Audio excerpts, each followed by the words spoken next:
안녕하세요. 오늘도 법정 스님이 스스로 행복하라에 미리 쓰는 유서 읽어드리도록 하겠습니다.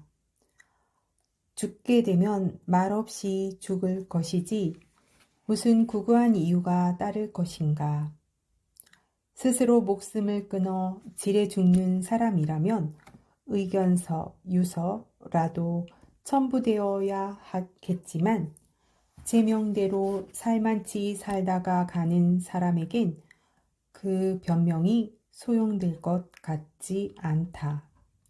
그리고 말이란 늘 오해를 동반하게 마련이다. 그런데 죽음은 어느 때 나를 찾아오는지 알 수 없는 일. 그 많은 교통사고와 가스 중독과 그리고 증오의 눈길이 전생의 가품으로라도 나를 쏠는지 알 수 없다. 우리가 살아가고 있다는 것이 죽음 쪽에서 보면 한 걸음 한 걸음 죽어오고 있다는 것임을 상기할 때 사는 일은 곧 죽는 일이며 생과 사는 결코 절연된 것이 아니다. 죽음이 언제 어디서 내 이름을 부를지라도 네 하고 선뜻 털고 일어설 준비만은 되어 있어야 할 것이다. 그러므로 나의 유서는 남기는 그리기보다 지금 살고 있는 생의 백서가 되어야 한다.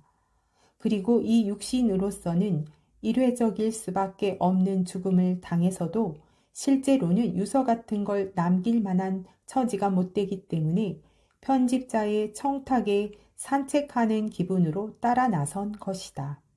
누구를 부를까? 유서에는 흔히 누구를 부르던데 아무도 없다. 철저하게 혼자였으니까. 설사 귀에 지금껏 섬겨온 부처님이라 할지라도 그는 결국 타인, 이 세상에 올 때에도 혼자서 왔고 갈 때에도 나 혼자서 갈 수밖에 없으니까. 내 그림자만을 이끌고 휘적휘적 일상의 지평을 걸어왔고 또 그렇게 걸어갈 테니 부를 만한 이웃이 있을 리 없다. 물론 오늘까지도 나는 멀고 가까운 이웃들과 서로 의지해서 살고 있다. 또한 앞으로도 그렇게 살아갈 것이다. 하지만 생명 자체는 어디까지나 개별적인 것이므로 인간은 저마다 혼자일 수밖에 없다. 그것은 보랏빛 노을 같은 감상이 아니라 인간의 당당하고 본질적인 실존이다. 고뇌를 뚫고 환희의 세계로 지향한 베토벤도 말한 바 있다. 나는 인간의 선의지, 이것밖에는 인간의 우월성을 인정하고 싶지 않다. 온갖 모순과 갈등과 증오와 사륙으로 뒤범벅이 된 이 어두운 인간의 촌락에 오늘도 해가 떠오르는 것은 오로지 그 선의지 때문이 아니겠는가. 그러므로 세상을 하직하기 전에 내가 할 일은 먼저 인간의 선의지를 저버린 일에 대한 참회다. 이웃의 선의지에 대해서 내가 어리석은 탓으로 저지른 허물을 참회하지 않고는 눈을 감을 수 없을 것 같다. 때로는 큰 허물보다 작은 허물이 우리를 괴롭힐 때가 있다. 허물이란 너무 크면 그 무게에 짓눌려 참 괴에 눈이 멀어버리고 작은 때에만 기억에 남는 것인가. 어쩌면 그 지독한 위선일는지도 모르겠다. 그러나 나는 평생을 두고 그 한 가지 일로 해서 돌이킬 수 없는 후회와 자책을 느끼고 있다. 그것은 그림자처럼 따라다니면서 문득 나를 부끄럽고 괴롭게 했다. 중학교 1학년 때 같은 반 동무들과 어울려 집으로 돌아오던 길에서였다. 엿장수가 엿판을 내려놓고 땀을 들이고 있었다. 그 엿장수는 교문 밖에서도 가끔 볼 수 있으리만큼 낯익은 사람인데 그는 팔 하나가 없고 말을 더듬는 장애자였다. 대여섯된 우리는 그 엿장수를 둘러싸고 엿가락을 고르는 채 하면서 적지 않은 엿을 슬쩍슬쩍 빼돌렸다. 돈은 서너 가락치밖에 내지 않았었다. 불구인 그는 그런 영문을 전혀 모르고 있었다. 이 일이 돌이킬 수 없는 이 일이 나를 괴롭히고 있다. 그가 만약 넉살 좋고 건강한 엿장수였더라면 나는 벌써 그런 일을 잊어버리고 말았을 것이다. 그런데 그가 장애인이었다는 사실에 지워지지 않은 채 자책은 더욱 생생하다. 내가 이 세상에 살면서 지은 허물은 헤아릴 수 없이 많다. 그 중에는 용서받기 어려운 허물도 적지 않을 것이다.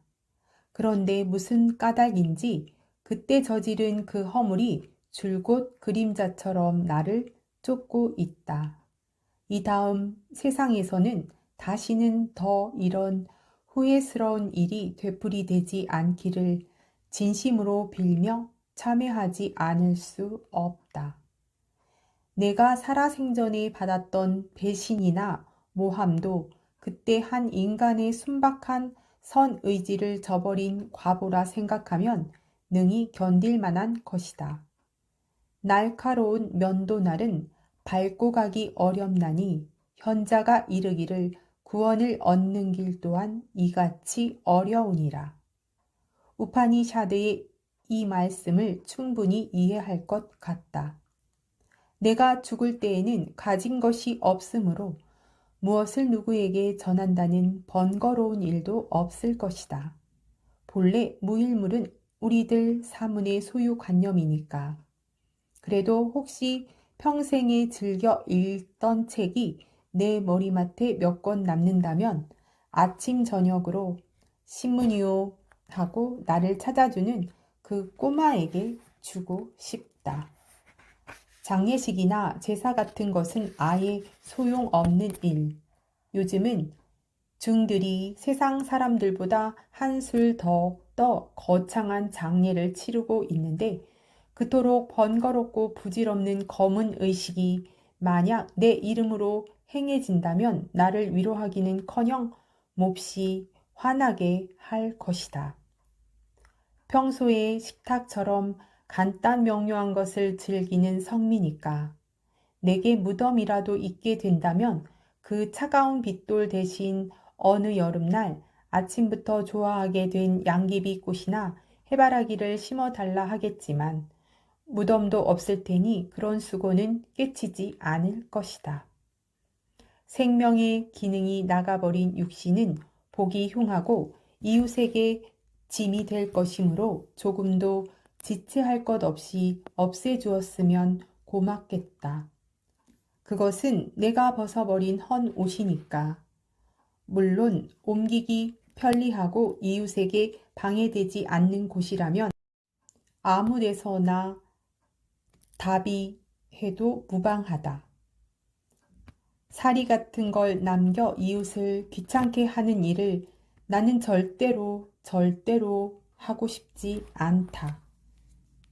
육신을 버린 후에는 훨훨 날아서 가고 싶은 곳이 꼭 한 군데 있다. 어린 왕자가 사는 별나라. 의자의 위치만 옮겨 놓으면 하루에도 해지는 광경을 몇 번이고 볼 수 있다는 아주 조그만 그 별나라. 가장 중요한 것은 마음으로 보아야 한다는 것을 안 왕자는 지금쯤 장미와 사이좋게 지내고 있을까? 그 나라에는 귀찮은 입국 사증 같은 것도 필요 없을 것이므로 가보고 싶다. 그리고 내 생에도 다시 한반도에 태어나고 싶다. 누가 뭐라 한데도 모국어에 대한 애착 때문에 나는 이 나라를 버릴 수 없다. 다시 출가 사문이 되어 금생에 못다한 일들을 하고 싶다. 오늘 읽은 내용 중에 마지막 내 생애에도 다시 한반도에 태어나고 싶다. 누가 뭐라 한데도. 이 구절이 되게 뭉클했습니다. 여러분들은 어느 나라에 태어나고 싶으신가요? 네, 저도 선뜻 말이 안 나오네요. 예, 오늘도 감사드리고요. 행복한 하루 되세요.